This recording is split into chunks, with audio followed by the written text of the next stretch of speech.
fourth down play. I mean, what's going through your mind as you're watching it back? Looking back on it, it's an opportunity to make a play and execute, and I feel like I did pretty good, and I'm glad it went well. Do those types of plays, when you get the ball in your hands, since it doesn't happen as often probably as you would like, does that make you more motivated to make a play? Yeah, every time a play like that happens, it's a bit of a confidence booster.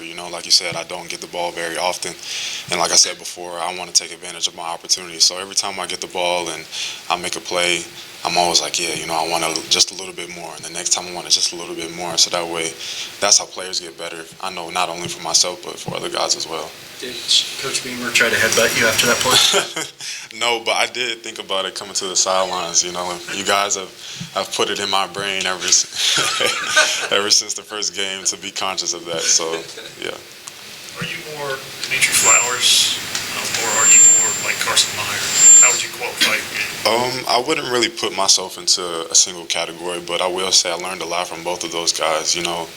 Meach is on the sideline.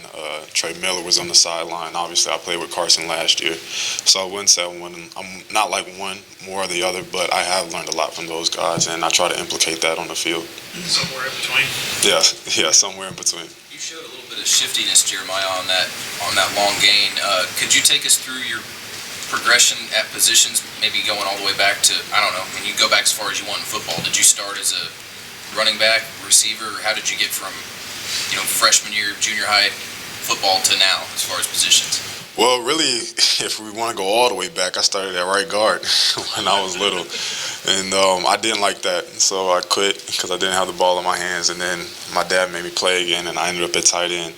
And so the tight end spot has really been my position all throughout my childhood. Then I got to high school, and my coach really saw my athleticism, and he believed in me. And shout out to Coach Brand for putting, like you said, the shiftiness, the confidence that I have now, the route running skills that I have now. He kind of forced that upon me, and I'm grateful for that. So high school is really where the turnover happened as far as the running back style, the H-back style, the slot receiver type of game that I have, and that's pretty much where it came from. Do you like better hitting the B button and getting a fourth down conversion on 4th and 11, or holding the edge and spraying one of your teammates? Which one feels better?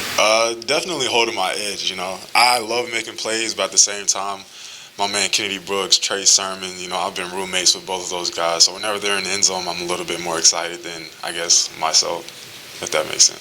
How long did you quit for? Did I quit when I was little? Yeah. Well, I played basketball, baseball, and football. So football was done for like 2 years, but I was always playing basketball and baseball. This is when I was like 6, 7, so didn't last very long. Were you a good right guard? No. I wasn't a good right guard.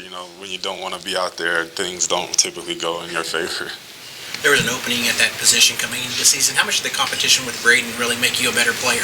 Well, Braden, as you guys know, was in Kels Gundy's room, and he was with Grant and those guys, and so his route running was, I will say, he had an upper hand on me in the route running, and I learned from him.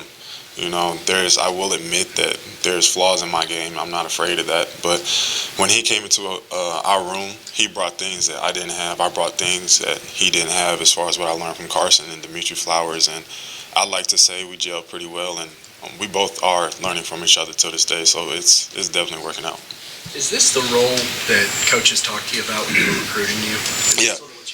Yeah, this is definitely where I expected to be. I came here because of Dimitri. I know I speak on his name a lot, but I have a lot of trust in what he did before, and he knows that we talk all the time about it. Like I said, he's on the sideline, so whenever I make a play, he's always like, that looks familiar, or he's always nitpicking on what I could have did better. And so this role, the H-back role, is definitely why I came here. Can you put your finger on why that position is such an integral role on this offense? Because you hear about CeeDee Lamb and Marquise Brown scoring touchdowns, the running backs scoring touchdowns, the quarterbacks winning Heismans. Nobody ever gives credit to that one spot.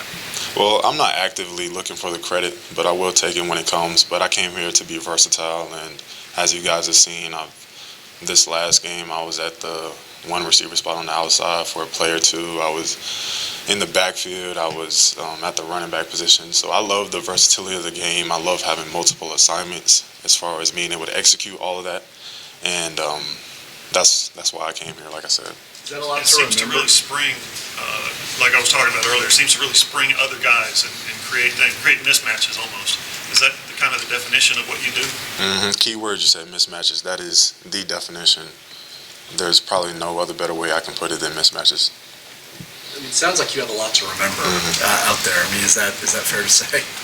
Yeah, I think that is fair to say. I like to know what's going on all around the field because everything is conceptual. So if you know what's going on the left side of the field, maybe you can make something happen on the right side of the field and so on and so forth.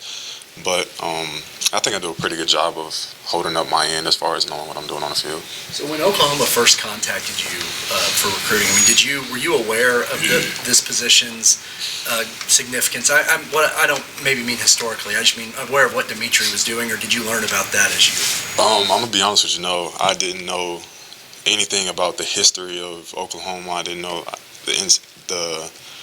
didn't know about Dimitri. I wasn't actively seeking Oklahoma football at the time, but I knew about Coach Riley. That was the only thing I knew. I knew he put up points, and I knew his offense was effective. And when he was at East Carolina, I heard about him.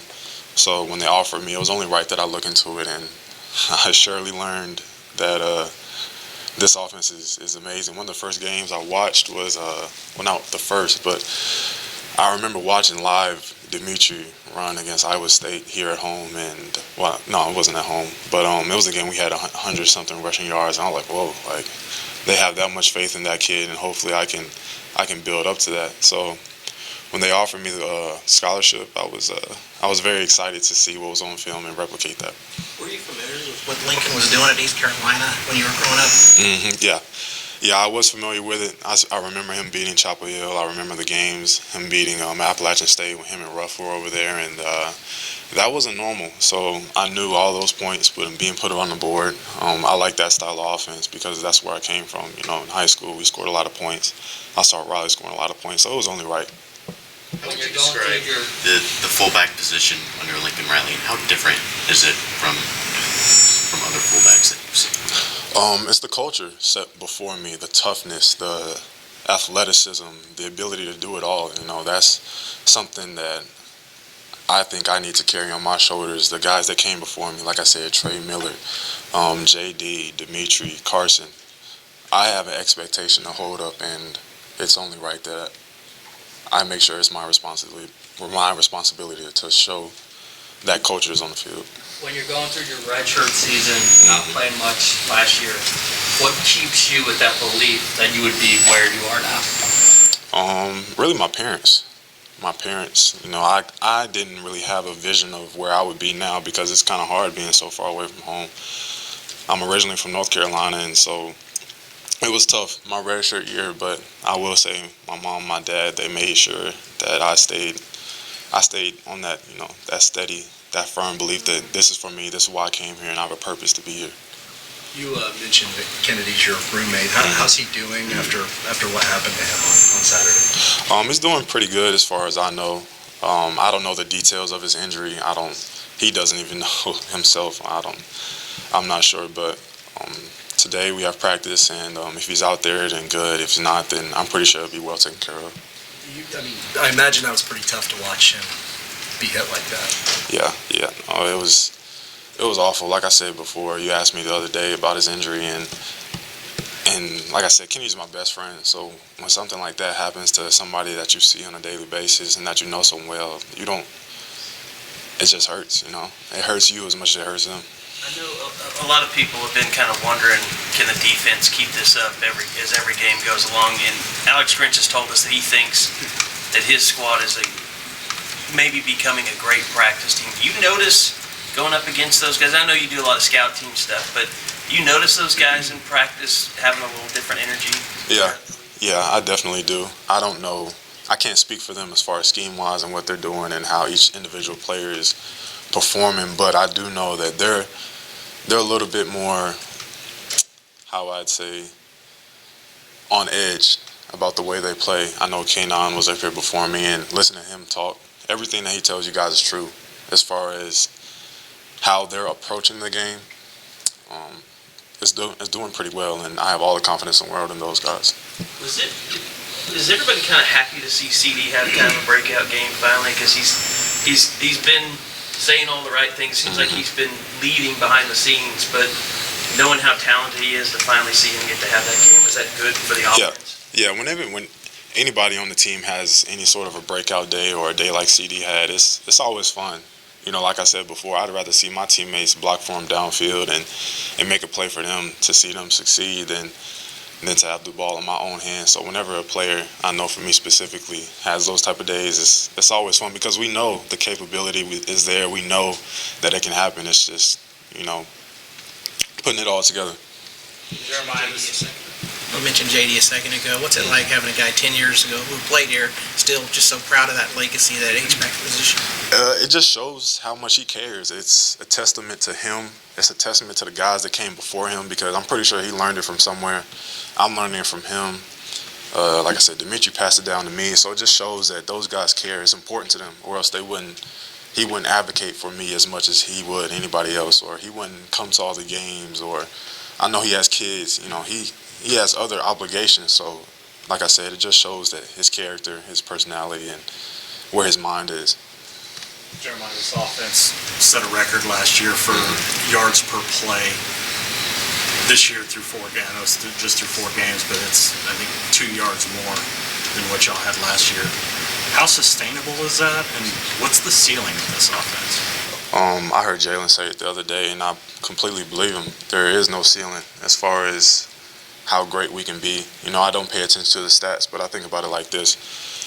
I'll give you an example. Say we drive all the way down the field and we get into the red zone and we score on 3rd down. Well, my thought process is why didn't we score on 1st down? What was wrong with that play? Whether the defense was great or not, why didn't we score on 2nd down?